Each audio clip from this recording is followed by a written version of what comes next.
ம். வணக்கம். வாணி ஆறு மாசு அடைந்து இருப்பதை நாம் அனைவரும் அறிந்ததே. இந்த மாசை தடுக்கும் வகையில் நாம் அனைவரும் ஒன்று கூடி இந்த பிரச்சனைக்கு விரைவில் நிரந்தர தீர்வு காண வேண்டிய கடமை நம் ஒவ்வொருவருக்கும் உள்ளது. இதில் விவசாய அமைப்புகள், விவசாயம் சாராத அமைப்புகள் என அனைவரும் ஒன்று கூடி அனைத்து விதமான முயற்சிகளையும் மேற்கொண்டு இந்த மாசை நிரந்தரமாக தடுத்து நிறுத்த வேண்டும். இந்த மாசை தடுத்து வருங்கால சந்ததிகளுக்கு பயனளிக்கும் வகையில் தூய்மையான குடிநீரை வழங்குவது நம் அனைவருடைய கடமையாகும். கடந்த மாதம் சத்தியமங்கலத்தில் நடந்த ஆலோசனை கூட்டத்தில் சுமார் 85 பேர் கலந்து கொண்டனர். அதுதான் நம்முடைய முதல் ஆலோசனை கூட்டம். அதில் பல்வேறு கருத்துக்கள் பேசப்பட்டது.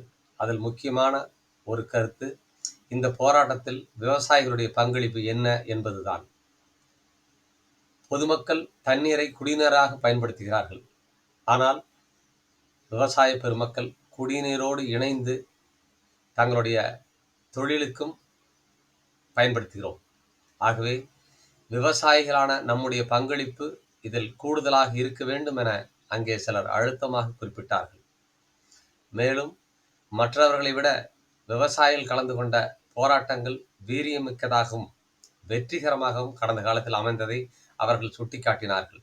ஆகவே வாணி ஆற்றில் இருந்து தண்ணீரை எடுத்துச் சென்று பயன்படுத்தும் விவசாயிகள் தங்கள் அமைப்பின் மூலமாக திரளாக இந்த கூட்டத்திலும் நிகழ்வுகளிலும் அடுத்த கட்ட போராட்டங்களிலும் முன்னணியில் கலந்து கொள்ள வேண்டும் என்று மற்றவர்கள் மிகவும் ஆவலோடு எதிர்பார்க்கிறார்கள்.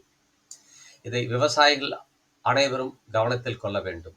மேலும் நாளை 10/11/2024 ஞாயிற்றுக்கிழமை காலை சென்ற மாதம் நடந்த ஸ்வர்ணமஹால் சத்தியமங்கலம் ஸ்வர்ணமஹால் கூட்டத்தில் நாளை காலை 10 மணிக்கு நடைபெறும் கூட்டத்தில் அனைவரும் கலந்து கொண்டு தங்களுடைய கருத்துக்களை தெளிவுபடுத்த வேண்டும் என கேட்டுக்கொள்கிறோம். நன்றி, வணக்கம்.